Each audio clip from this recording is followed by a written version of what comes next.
Welcome to this IELTS listening practice test.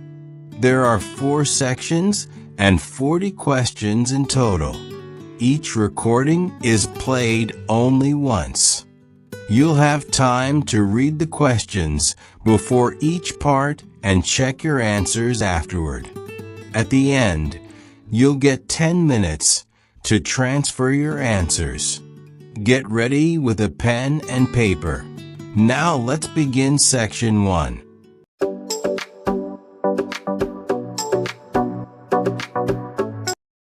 You will hear a number of different recordings, and you have to answer questions on what you hear. There'll be time for you to read the instructions and questions, and you have a chance to check your work. All the recordings will be played only once. The test is in 4 sections. At the end of the test, you will be given 10 minutes to transfer your answers to your answer sheet.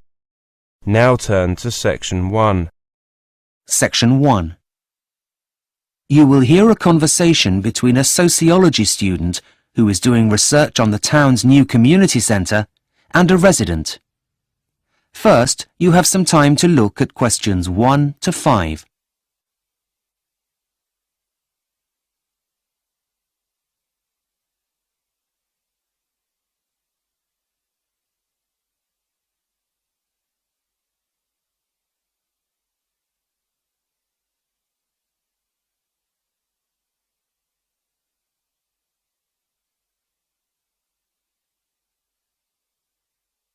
You will see that there is an example that has been done for you.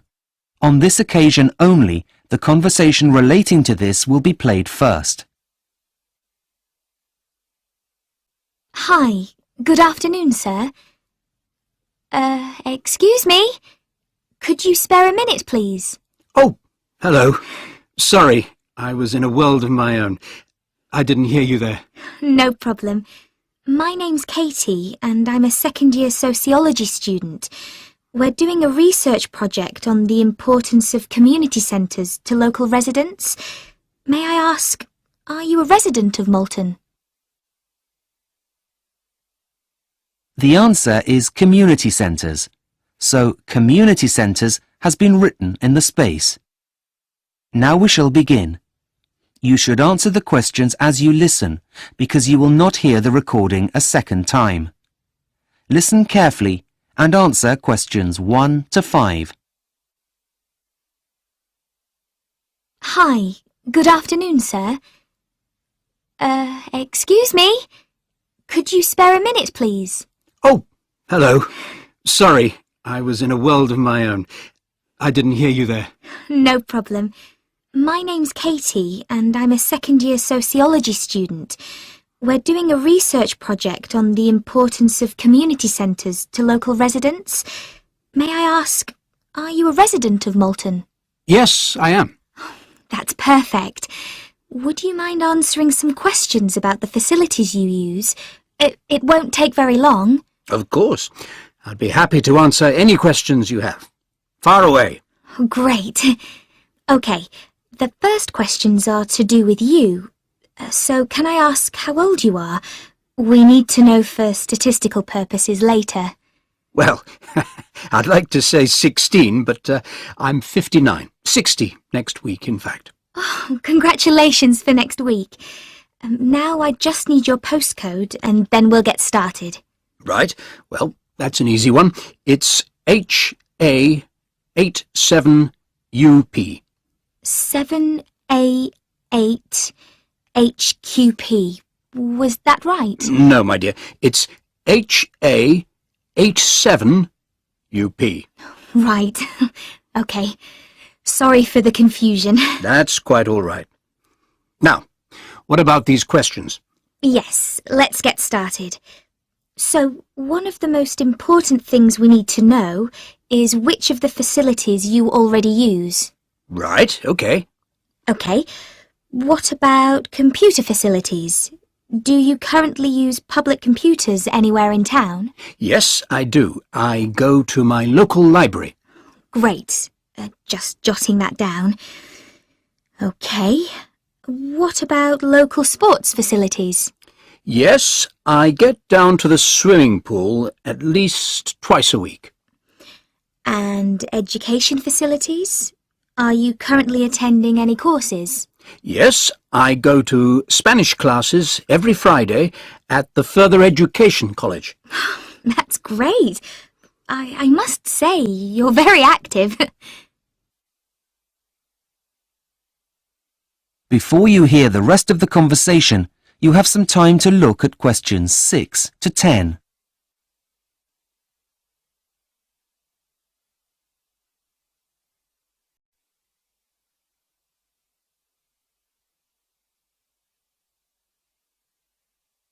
Now listen and answer questions 6 to 10. OK, we're halfway through. The next bit is all about how the community centre could be improved, if at all, that is. I see. Well, I'll give it a go. Well, firstly, I'd like to find out your views on sports facilities. Which sports do you think the community centre should offer that it doesn't already? Well, I'm not going to say swimming, as there's no point having 2 pools in a town of this size. Let me think. What about yoga? I know it's very popular these days. Yes, yoga and badminton. I used to play, you know. Really? Yes, and I was quite good, though I'm probably a bit rusty now. It's been years. OK. Do you think the classes should be split into groups? Yes, that's a good idea. I know that if there were classes only for pensioners, I'd definitely be more likely to play. I'm not as fast as I once was, you know. OK, I'll just write that down. Great. Now we're nearly done. I just need to ask you some questions about education. What kind of classes do you think the centre should offer that it doesn't already? Well, I suppose the kind of thing that's no longer offered at the local college. Things like arts and crafts. Those kinds of classes have now closed as they weren't financially viable, apparently. Yes, I heard about that. It was such a shame. Those kinds of classes are so important for the psychological well-being of those most vulnerable in a community. OK, I've written that down. Now I need to ask you whether you would be willing to pay for any of the services we were just talking about. As long as it wasn't too much, I have nothing against contributing. Something like £2 per class seems like a reasonable rate for an old man like me. OK, and lastly then, I just need to know how regularly you think you will use the new facilities, if the community centre makes the changes you have suggested. Well, I'd say 3 times a week, which is more than I go at the moment. I only bother on Mondays and Wednesdays, as there's nothing else on during the week that interests me. But I would definitely get out of the house more if they were to make those kinds of changes. That is the end of section 1. You now have half a minute to check your answers.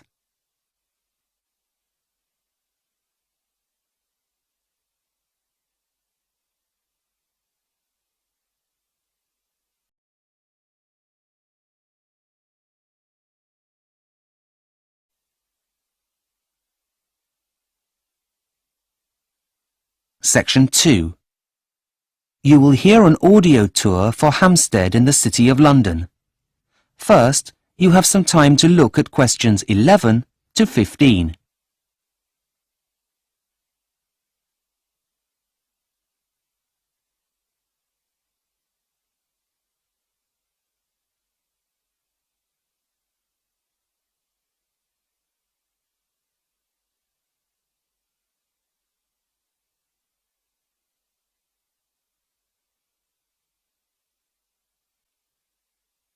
Now listen and answer questions 11 to 15. Hi and welcome to the Walking Audio Tour Service, which offers guided audio tours of over 30 walks around London.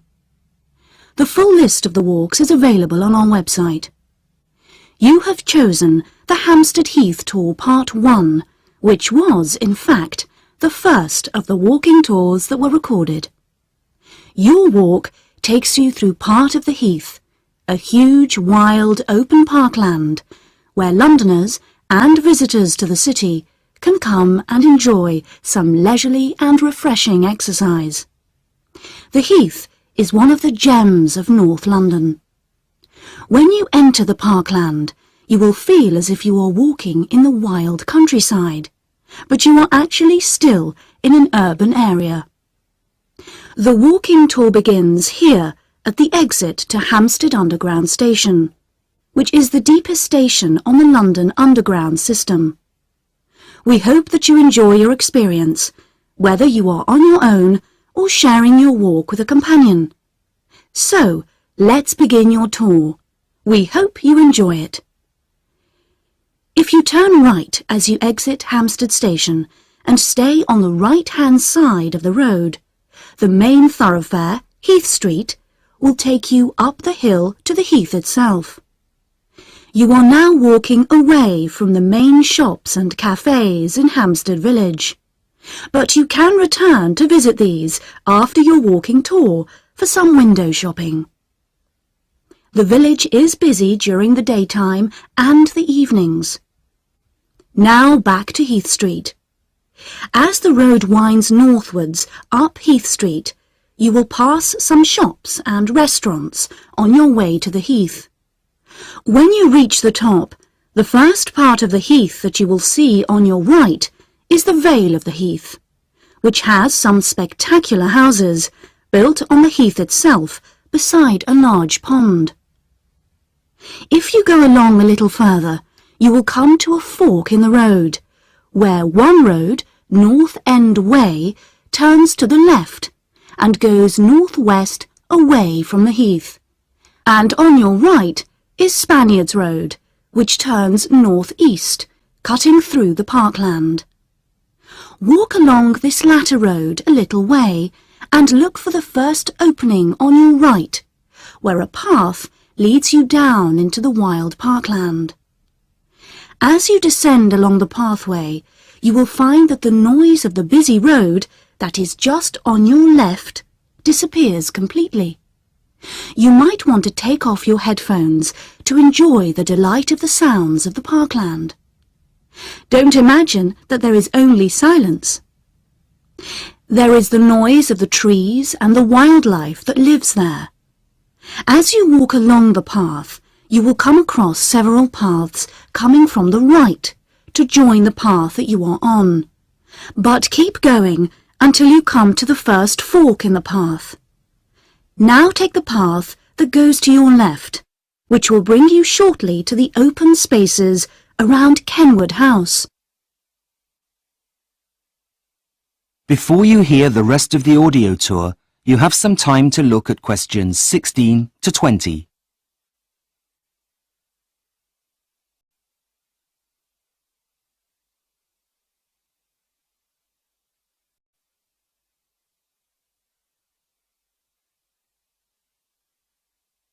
Now listen and answer questions 16 to 20. You can either walk through the woods and enjoy being among the trees, or you can savour the other charms the Heath has to offer. You are now at Kenwood House, which is a museum open to the public. It has been used as the setting for several well-known films, and is used as a venue for a wide range of functions. For some light refreshments, there is the cafe at Kenwood House. Below Kenwood House itself, you can see the grassy slopes, which are an ideal place for picnics, and for children to run around and play games. Just beyond this picnic area is an open-air stage where music concerts are held in the summer months. You might even see the stage being prepared for a concert while you are there. You might want to explore this part of the Heath at your leisure. But before you leave the Heath altogether, there are two other notable features that are worth visiting. On the east side of the Heath are several large ponds for segregated and mixed bathing. And if you would like a view of London, you can visit Parliament Hill, which gives you a good panorama of London that is in fact protected by law. That is the end of section 2. You now have half a minute to check your answers.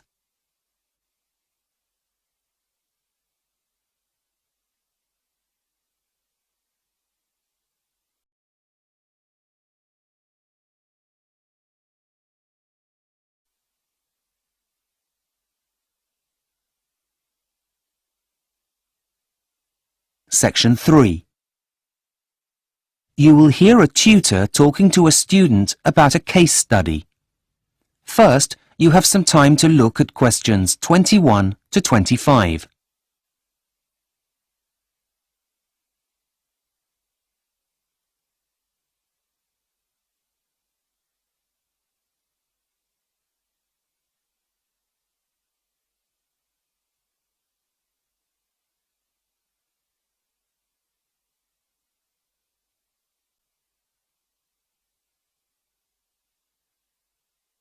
Now listen carefully and answer questions 21 to 25.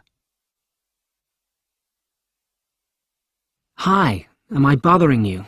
Is it okay to see you now? Hi, Jack. No bother. Please come in. As you're a tutor this year, it's my responsibility to oversee your assignments. Now, where are my notes? Oh yes, here they are. Okay. I see that we were going to look at your case study on the challenges of urban planning in the 21st century and how to make it as green as possible. How's it all going? Actually, I'm pretty happy with it. Can I talk you through it to make sure I'm on the right track? Of course, please do. I'll stop you if I have any questions.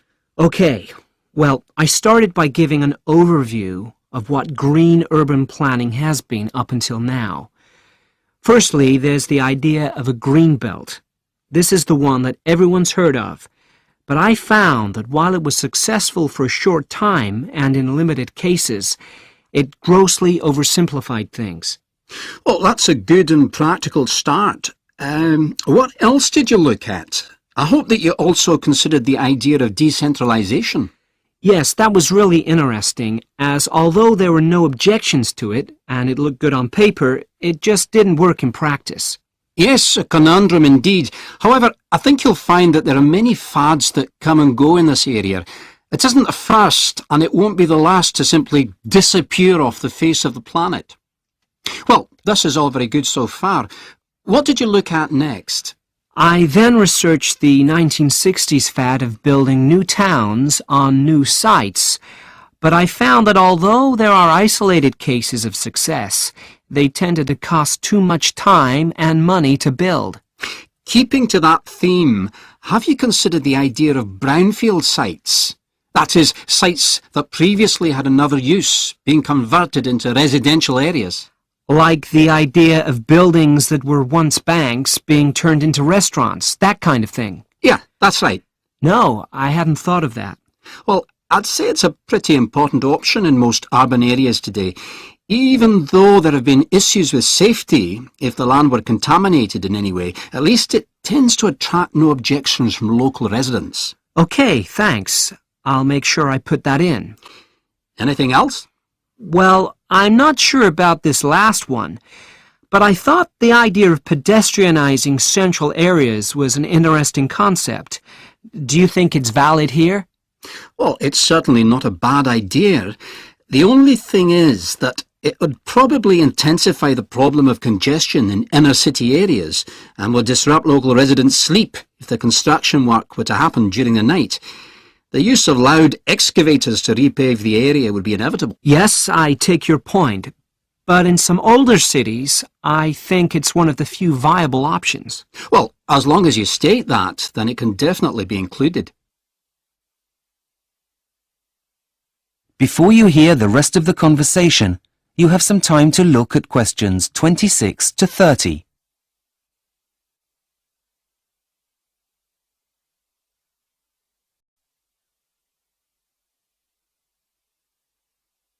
Now listen and answer questions 26 to 30. Okay, so that's my introduction to urban planning sorted. But now I come to the main part, which is the case study. It was really difficult to choose, as there are so many good examples. But in the end, I settled on Curitiba, which is the capital of the South Brazilian state of Paraná. Ah, yes, nice choice. How's the research coming along? Well, to be honest, I'm finding the amount of material a bit too much. There's such a diverse range of statistics that it makes it almost impossible to be selective. Well, tell me a bit more about what you discovered, and then we'll see if we can come up with a plan to tackle the problem. Well, it's fascinating. Local authorities managed to achieve so much since the 1960s, principally because, rather than waiting for central government initiatives, they chose a cohesive strategy where residents were consulted. Then they took their ideas and implemented them into local government planning to come up with a plan everybody was happy with. Aha! A bottom-up approach. Do go on. Well, the transport system is a real example of the town's eco-friendly image. Even though they have one of the highest number of cars per person in the country, they also have the highest number of people using public transport. This is because poor and elderly residents are able to benefit from a social fare that allows them to use the system for less. This has led to low levels of pollution, which also encourages citizens to use bicycles more. Well, that's really impressive, Jack. Well done. But I do have some suggestions to help you with finalising your case study. Please. If you're going to prove Curitiba's success, you need to refer to specifics. You mentioned pedestrian-only areas in your introduction. How about that? Yes, okay. And what about the amount of parking for all of those cars? I didn't come across that in my research, but I can look it up. Yeah, I think it's important. And what about considering where people live in relation to their place of work?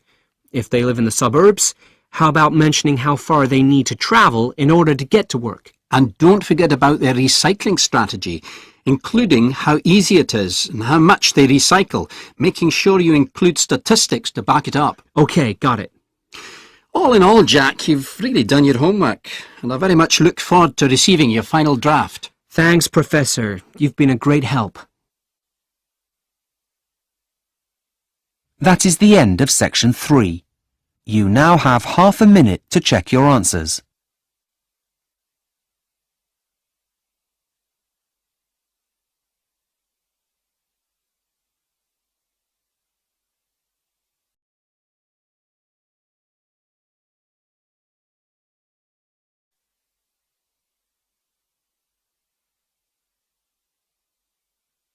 Section 4. You will hear part of a talk to economics students about how to make the most of their course. First, you have some time to look at questions 31 to 40.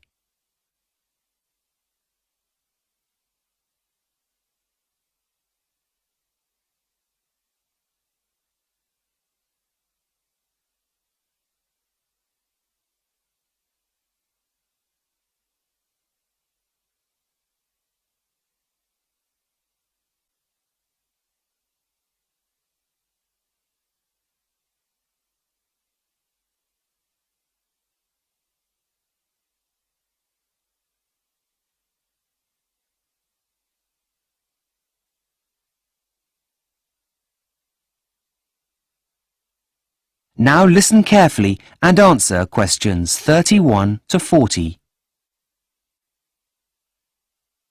Good morning, everyone, and welcome to the Stanley University School of Economics. I will be one of your lecturers on the course, and my name is Professor Whitefield. Before the academic year really gets underway, I would like to take you through some of what you can expect and to give you some general course information. Firstly, you'll be attending lectures during which you will receive information about economics and the priorities that you will need to focus on. The lectures will provide you with information about the subject in a relatively condensed format. In addition, they should also provide a suitable framework for further study. Typically, this is also the first time that students get the chance to meet a researcher at the forefront of the discipline. Traditionally, lectures are seen as an essential part of the learning culture for higher education, in which undergraduate study is viewed as an induction into academic discipline and a way of viewing the world. However, although all I have said until now is true, every year undergraduate students experience problems with the techniques used in lectures. Being forewarned will hopefully help you with adjusting to these issues. The first problem is that there is little opportunity for the development of student understanding. That is, if you misunderstand something, there is no immediate opportunity to ask. Secondly, when newer teaching approaches are used, such as problem solving, learning outcomes are improved. However, these will still not replace the validity of listening and learning from an expert.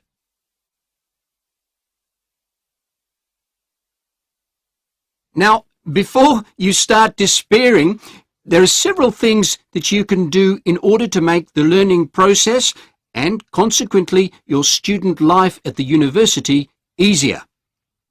First and foremost, be prepared. You will be given a reading list. Don't just throw it away or forget about it. Make sure you leave enough time to go through all items on it. Once you've done that, an ideal thing to do would be to test yourself on the contents. Prepare a mini quiz while reading and go back to it before the lecture and just check you know the answers. Now, for most of you, this won't be the first time that you're studying economics, but you may have taken a gap year or had a period of time working. If this is so, and even if it isn't in fact, it always makes sense to go back and refresh your memory on those relevant theories you learned about before, as we'll definitely be referring to them. Okay, there are just a couple more ideas I'd like to suggest before I'll take any questions you may have. We are lucky enough to be living in a digital age, so use resources like the web to do some extra background research. There's no shortage of information nowadays, but just be sure that you're using reliable resources. Finally, and this is an important one, make sure you discuss ideas with your peers. They're in the same boat as you are after all, and you'll probably find that it helps make your learning more memorable. All in all, take charge of your learning and you'll find that you succeed. Now, do you have any questions before we go on to the next? That is the end of section 4. You now have half a minute to check your answers.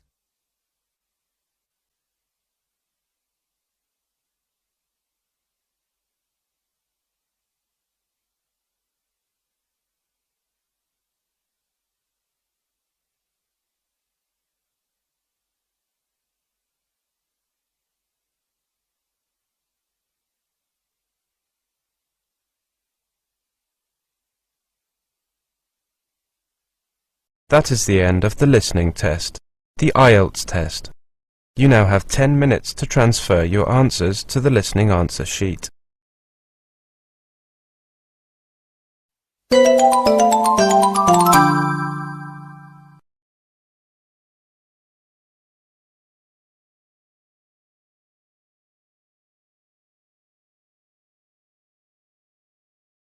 That is the end of the listening section.